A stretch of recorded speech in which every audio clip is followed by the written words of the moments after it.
ತಕ್ಷಣ ಹಣವನ್ನು ಬಿಡುಗಡೆ ಮಾಡಬೇಕು ಅಂತ ಹೇಳಿ ಸೂಚನೆ ಕೊಟ್ಟಿದ್ದಾರೆ. ಮಂಡ್ಯ ಜಿಲ್ಲೆ 1ರಲ್ಲಿ 50 ಖರೀದಿ ಕೇಂದ್ರಗಳನ್ನು ಪ್ರಾರಂಭ ಮಾಡಿ ದೊಡ್ಡ ಮಟ್ಟದಲ್ಲಿ ಇವತ್ತು ಭತ್ತವನ್ನು ಖರೀದಿ ಮಾಡತಕ್ಕಂಥ ನಿರ್ಧಾರವನ್ನು ಮಾಡಿ ಭತ್ತ ಬೆಳೆಯತಕ್ಕಂಥ ರೈತರಿಗೆ ಅನುಕೂಲವನ್ನು ಮಾಡಿರ್ತಕ್ಕಂಥದ್ದು ಒಂದೇ ಅಲ್ಲ.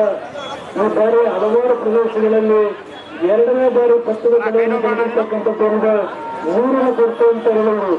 ಇವತ್ತು ಯಾವೊಂದು ಅಭ್ಯರ್ಥಿ ಇಲ್ಲಿ ಬಂದು ಮಂಡ್ಯ ಜಿಲ್ಲೆಯ ಸ್ವಾಭಿಮಾನದ ಬಗ್ಗೆ ಚರ್ಚೆ ಮಾಡ್ತಾರೆ, ಅಲ್ಲಿ ಚುನಾವಣಾ ಆಯೋಗ ಪತ್ರ ಬರೀತಾರೆ. ಚುನಾವಣಾ ಆಯೋಗ ಪತ್ರ ಬರೆದು ಮಂಡ್ಯ ಜಿಲ್ಲೆಯಲ್ಲಿ ನಗರ ಓಟ್ ಹಾಕಿಕೊಳ್ಳೋದಕ್ಕೋಸ್ಕರವಾಗಿ ಕಾವೇರಿ ನೀರನ್ನು ಹರಿಸ್ತಾ ಇದ್ದಾರೆ, 2ನೇ ಬೆಳೆ ಕೊಡಲಿಕ್ಕೆ ಅಂತ ಹೇಳಿ ನಮ್ಮ ಅಧಿಕಾರಿಗಳಿಗೆ ನೋಟಿಸ್ ಕೊಡಿಸ್ತಕ್ಕಂಥ ಹೀನ ಕೃತ್ಯ ಮಾಡತಕ್ಕಂಥ ಇಂಥ ಅಭ್ಯರ್ಥಿಗಳನ್ನ ನೀವು ಬೆಂಬಲಿಸ್ತಾರೆ ಯೋಚನೆ ಮಾಡಬೇಕು. ರೈತ ಪರವಾಗಿ